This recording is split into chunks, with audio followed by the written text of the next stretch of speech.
Let's move on to our next discussions with the Module 6, the teacher as the curriculum implementer and manager. First, let's define the curriculum implementation. Curriculum implementation is the process of putting the planned curriculum into actions inside the classroom.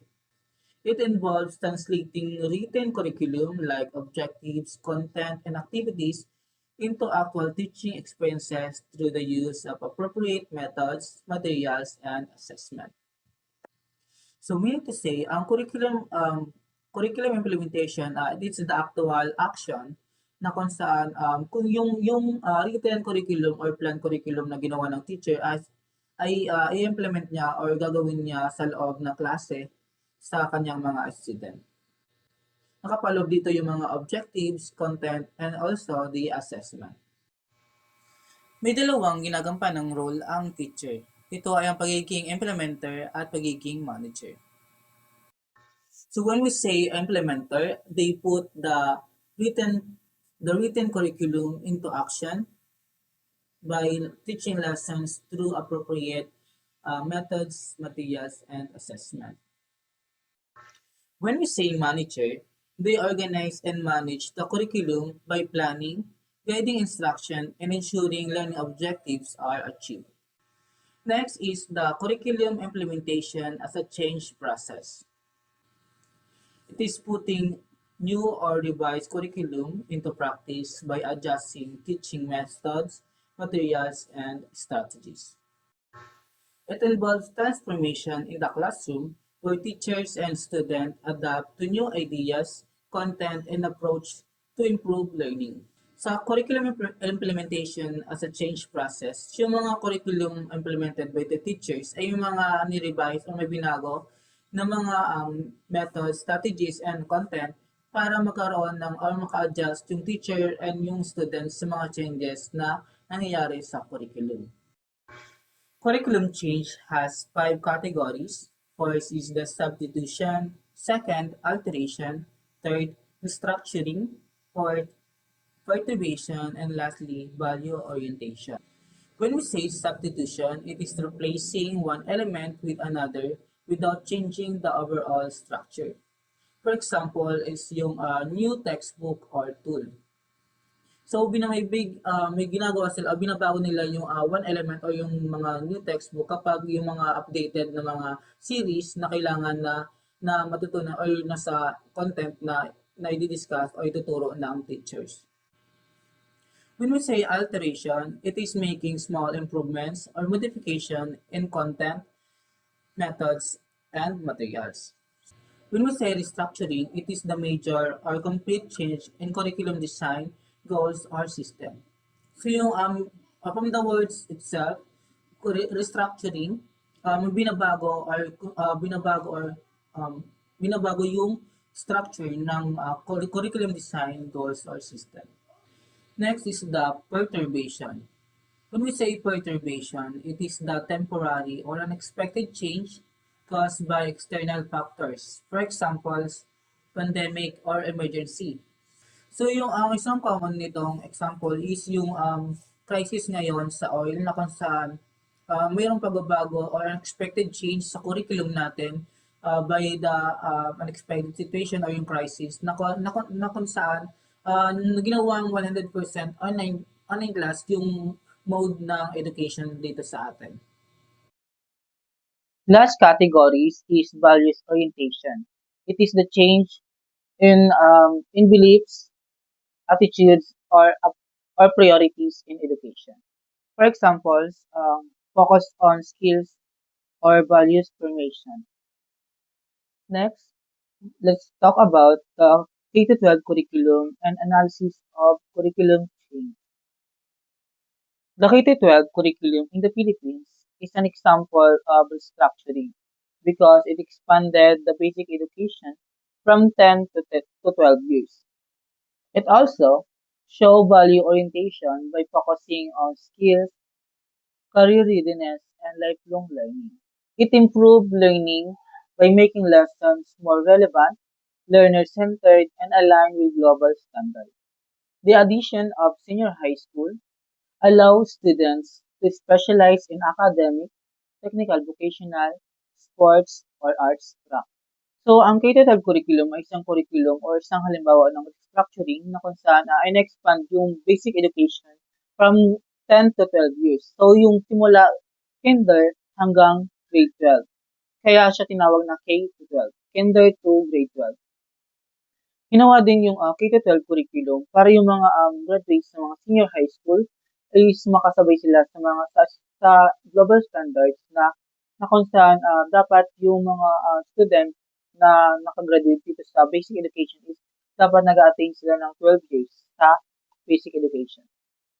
Yung mga senior high school student from grade 11 or grade 12 is may chances silang na pumili ng kanilang strand or tracks na pipiliin according sa kanilang skills, yung academic, technical, vocational, sports, or arts. So yung kapag pumili na sila ng mga strand na yon is nakapokus sila sa mga strand na yon. So may mga general or yung mga general subject naman silang matutunan pero more on nakapokus sila sa kanilang strand. So yung K-12 is the preparation ng mga K-12 o ng mga senior high school na sa pipiliin na nilang kurso sa college. Curriculum Plan, a written guide that outlines objective, content, strategy, and assessment. So, ang curriculum plan po, ito po yung overall guide ng teacher sa pagtuturo. Nakalagay po dito yung katulad po ng content, objective, at assessment. Isinasagawa po nila po ito upang yung plan po nila sa pagtuturo ay maging organized yung kinakalabasan po ng learning assessment. ILO or Intended Learning Outcomes is statements of what students are expected to know, do, and value after a lesson. So, ang ILO or Intended Learning Outcomes po, ito po yung specific na matututunan po ng student after ng discussion. Hindi lamang po ito tungkol sa knowledge, kundi ito din po ay dapat na tumutukoy sa skill and value na maaari po nilang mas ma-develop pa. Revise Bloom's Taxonomy, a framework of thinking skill, remember, understand, apply, analyze, evaluate, and create. So, ang Revise Bloom Taxonomy po, ito po yung mga level of thinking skill mula po sa remember to create. So, yung remember po, yun pong pag-aalala. At ito din po ay susundan ng pag-iintindi. At kasunod din po nito, pagkatapos po ng pag-aalala at pag-iintindi, dapat din po itong ma-apply sa atin at ma-analyze and to evaluate. And syempre po sa ending po is create, na dapat po yung activities is higher order na kanilang natutunan sa lesson na tinalakay. Level of knowledge, the degree of learning from basic recall to higher order thinking skill. So, ang level of knowledge po, ito yung mga ginagawa ng teacher upang mag-basic recall kung ano nga ba yung natutunan nila from the last topic, and to higher order thinking skills, ito naman po yung kung meron na po silang idea about the lesson that will teach ng teacher po. Subject matter content, the topic, facts, concept, and information taught in a lesson. Ang subject matter content po, ito po yung tinuturo ng teacher sa mga student, na kung saan po ito din po ay nagpo-focus sa kanilang mismong pinag-aaralan na mayroon pong katotohanan, at ang nilalaman po nila dito ay yung mismong lessons sa topic. Procedure or methods, the step-by-step teaching strategy used by the teacher. So, yung procedure or method po, ito po yung teaching strategy. Katulad na lang po namin ng future educators, na kung saan po kami po ay nagkakaroon na po ng demo teaching, ay ginagamitan po namin ng flow, ang pagtuturo po namin na unang-una po ay meron po kaming energizers, na kung saan po ito po yung pampagising sa mga student na inaantok. Sunod naman po yung activity na connected po sa subject, na kung saan din po dito po nila nagkakaroon na po silang idea about sa topic na ituturo ng teacher. And sunod po, yun na po yung lesson proper. Tapos sunod po, meron din pong application na kung saan po meron din pong activity or mga activity na connected po sa lesson, na kung ano po yung natutunan nila, ay nagsasagawa po kami ng activity para malaman kung meron po silang na natutunan. And yung next naman po is pwede din po kami maglagay ng assignment na kung saan po na dapat connected po siya sa next lesson para magkaroon po sila agad ng idea kung ano na nga ba po yung next na ituturo ng teacher. Kaya yun po yung the procedure or methods na ginagamit ng teacher.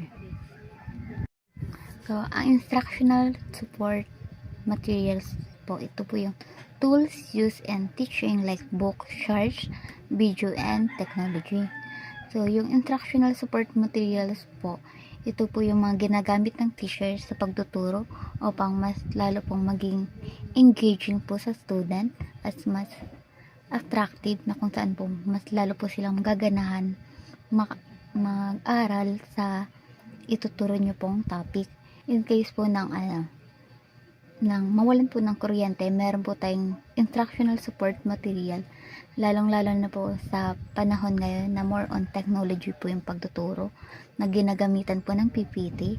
Maaari din po tayong gumawa ng instructional support material, katulad na lang po ng sa Manila paper. Doon po tayo magsusulat ng lesson upang in case nga po ng mawalan po ng kuryente, ay meron po tayong ilalagay sa blackboard na ating visual na ituturo sa student. Assessing achieved outcome. Measuring student learning through tests, activities, and performance tasks. Yung assessing achieved outcome po, ginagawa po ito upang malaman kung ano nga ba po yung natutunan ng mga student, kung meron nga ba silang natutunan.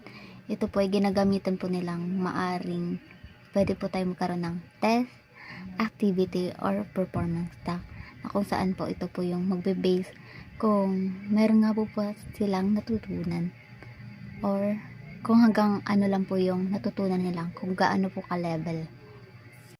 Learning style, different way of student learn such as visual, auditory, and kinesthetic. Ito po yung learning style na dapat ang teacher ay meron upang maging mas effective yung teacher learning, na kung saan po yung mga student ay may iba't ibang way of learning, na kung saan ang iba po ay mas nagpo-focus sa visual, na kung saan yung nakikita po nila ay mas lalo po silang ginaganahan mag-aral kung ano lamang po yung nakikita nila.